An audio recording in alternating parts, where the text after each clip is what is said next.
Imagine what would happen if you were falsely accused of a murder and life sentenced in the most dangerous prison in the world, and you will do anything to escape. The film begins with Henri Charrière, also known as Papillon, is a Paris-based professional safecracker. His typical day consists of breaking into houses, stealing valuable jewelry, and delivering it to his boss. In exchange, he is lavishly compensated. After a successful theft, he meets with his employer and hands over the diamonds he just took. The latter asks if Papillon retained any of the jewels for himself, but Papillon declines. The boss then brings out a badly beaten man and warns everyone who lies to him that they will suffer the same fate. Papillon is clearly intimidated by the sight, but he maintains his composure and departs with the cash. Soon after, he runs into his lover, Nanette, and gives her some jewels that he had hidden from his boss. A man notices them as they walk away, particularly the necklace Nanette is holding. That night, the couple kisses and talks about their future. Nanette wants to live in the countryside, away from the world of crime, but Papillon believes that they will not be able to support themselves there. The next morning, as the two continue their conversation, a loud knock on the door is heard. A swarm of officers surrounds Papillon as soon as he opens it. He's being accused of murdering the same person his employer assaulted the night before.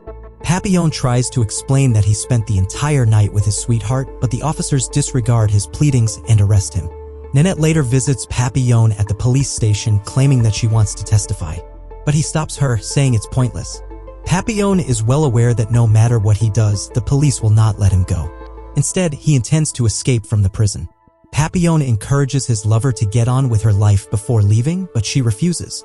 After Nanette departs, Papillon befriends a fellow inmate named Juliet, who says that breaking out of a prison requires a large sum of money. He then gestures to a seemingly innocuous individual called Louis Degas and declares he is the solution. Degas, it appears, is a millionaire who has been arrested on suspicion of forging money. Even now, he has buried a large sum of money inside the location where the sun never shines. Meanwhile, all of the convicts are being transported by boat to the penal colony in French Guiana. Papillon visits Degas late at night and offers him security in exchange for money, but the latter declines. Later that night, as everyone else is sleeping, Degas observes the man next to him being brutally murdered. He had secreted money inside his stomach, which was why he had become a target. Degas is terrified by the experience, so he visits Papillon the next morning and accepts the offer. The agreement is that Degas would be protected until he arrives at the penal colony. He doesn't want to flee with Papillon since he feels his wife would soon find him. Later, while everyone is sleeping, the same murderer from the night before comes after Degas. He steadily strikes his victim, but this time Papillon rushes to his aid. The authorities are alerted when the two fight. Papillon is penalized, but he appears unconcerned. He's just relieved that Degas wasn't killed.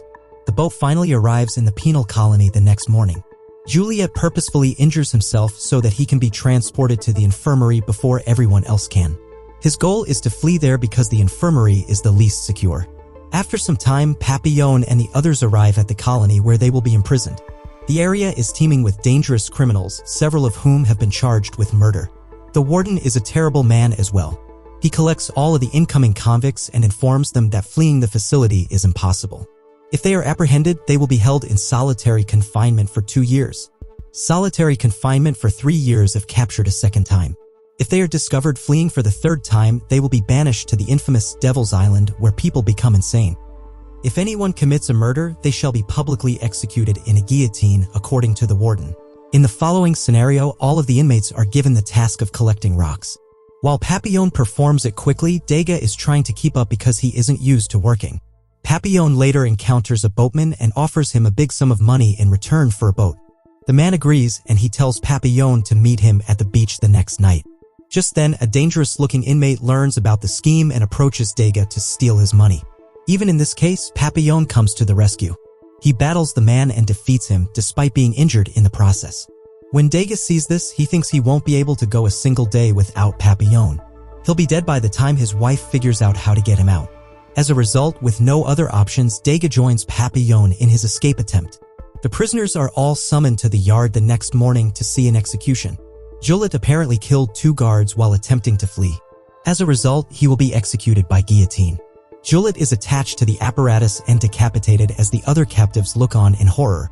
The warden then directs Papillon and Degas to transport the body to the burial location. Unfortunately, Degas breaks down along the road. He'd never seen a dead body before, but now he's being forced to carry a decapitated man. Papillon begs him to get up, but he refuses. Just then, the guards approach and threaten Dega with picking up the body. When he refuses, one of them whips him behind the back. Papillon can't take it any longer, so he picks up a rock and smashes the guard's head with it in a fit of wrath. He then makes a break for it, but Dega is paralyzed by fear. Papillon arrives at the shore late at night and greets the boatman. He asks the boat, but to his amazement, the man begins to laugh. Papillon observes numerous guards when he turns around. The boatman, it turns out, had previously told the warden about the escape. Every time he offers information about an inmate who is attempting to escape, he receives a large quantity of money. Soon after, Papillon is returned to the prison, where the warden informs him of some good news. Because the guard he struck earlier is still alive, Papillon will not face the death penalty. Instead, he will be moved to another island for solitary detention. When he arrives, the place is barren and dreary. Only one rule applies: don't make any noise. Inmates could move about and talk with their pals in the previous prison, but they are now confined to a small room in this one. Even talking to oneself is a serious felony in this country. Furthermore, the food is minimal and of poor quality. Papillon is only offered one meal, which is an odd-looking soup. This prison is specially made to mind-break the prisoners and make them go mad. The guards torture Papillon daily, but he endures and resists going insane. Surprisingly, he receives a coconut one day. There's a note inside that says he'll be getting coconuts every day from now on. Papillon eagerly consumes the dinner after realizing it is from Dega. This continues on for a few weeks till the warden discovers it and kills the guard who was serving meals. Then he confronts Papillon and asks him who is to blame. The latter, as expected, does not reveal anything. As a punishment, the warden reduces his already meager allowance by half.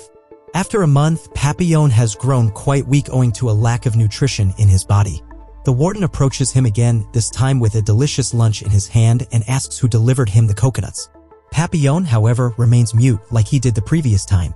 Enraged, the warden resolves to keep him in the dark for the rest of his sentence. Papillon is now in a scary predicament. He isn't getting sufficient food, has no one to talk to, and can't even see his surroundings. Slowly, the peace and lack of sufficient nutrition drive him nuts. Papillon grows so frail that he cannot move and is transported to the jail infirmary. Dega has also started working at the same place. He earned the warden's trust over the last year and a half, earning him further protection and privileges. Dega meets Papillon and discovers that he is not responding and looked like he has gone insane. But it was all merely an act by Papillon, as he realized that this was the only way to get back into the prison, so he began acting insanely. The pair then begins to debate their escape strategy once more. Dega then tells Papillon that he was right, his wife betrayed him and married the lawyer. Then they chose 2 additional prisoners to assist this time.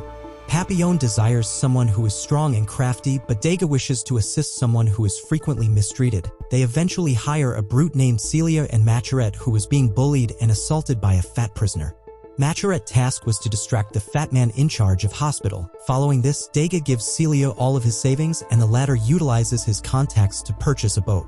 The quartet intends to flee the following night, when a movie is scheduled to be screened where many politicians are going to attend. Dega is anxious about the whole situation, and he even considers backing out at one point. However, his best buddy, Papillon, convinces him that this is their one and only chance at liberation. It's either now or never. The next scene takes us to a movie night. Dega is seen giving beverages to several authorities that have come.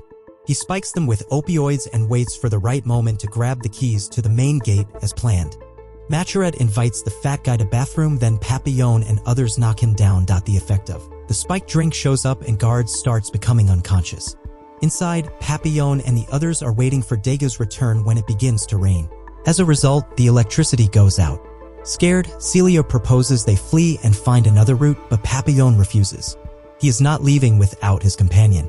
Dega thankfully arrives just in time with the keys. Taking advantage of the darkness, the group opens the main door and exits the prison as swiftly as possible. They eventually come to a dead end. The only way to reach the shore is to leap. Papillon, Celia, and Maturette all successfully land, but when it's Dega's turn, the lights flash again.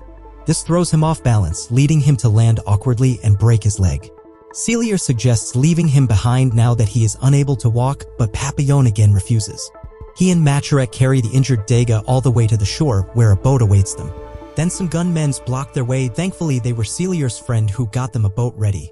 Papillon pays last of money that was left to them, and then the 4 get in and sail out into the blackness of the ocean, wasting no time. The 4 get in and sail out into the blackness of the ocean, wasting no time. It's been hours since their escape, but Celia notices that they haven't gotten very far. This is due to the boat's modest size and inability to support the weight of 4 persons. Celia tells Papillon to throw Degas to ocean as he is of no use, but Papillon again refuses. They suddenly notice a storm approaching. Celia, realizing they don't have much time, throws Macherette into the sea and then goes after Degas. Papillon, on the other hand, gets in the way, ending in a nasty battle. Celia, the larger man, obtains the upper hand and is about to murder Papillon when Degas stabs him from behind. The pair then throws him overboard and assists Macherette in climbing back up. After a while, they are engulfed by a massive storm and the film fades to black. They find themselves on an island when they awaken. A nearby village discovered them floating in the ocean and rescued them. A nun greets Papillon as he wanders around the place, revealing that they are in Colombia. She also states that she is aware of what they did and where they came from. Papillon attempts to explain himself, but the nun assures him that he is secure as long as he repents of his faults. That evening, Papillon meets with his best friend and informs him that they must go immediately. Degas, on the other hand, refuses, claiming that their agreement has expired. He is bored of running and wishes to remain in one spot indefinitely. Papillon abandons him and returns to Macherette, but he, too, has grown accustomed to the place, particularly the girls. As a result, Papillon chooses to leave the area alone. As he gets closer to the boat, he notices a few of officers pulling up. It comes out that the malicious nun informed the authorities their whereabouts. Alarmed, Papillon rushes over to Degas and pulls him up, but the officers have already noticed them. Macherette is slain on the spot, but Papillon and Degas are arrested and returned to prison. 5 years later, Papillon has served his solitary confinement sentence and is being sent to Devil's Island. He is surprised to discover Degas there. It is revealed that he received a stiffer punishment because he drugged the policeman drinks. Degas was hauled to Devil's Island as soon as he returned from Colombia. After 5 years apart, the two are overjoyed to see each other again. They may have grown older, but their relationship and bond remain unchanged. That evening, as Papillon gazes out into the sea, a thought occurs to him. He approaches Degas and informs him that if they can construct a little raft, the waves will carry them to the next coast. Degas, on the other hand, refuses to participate this time.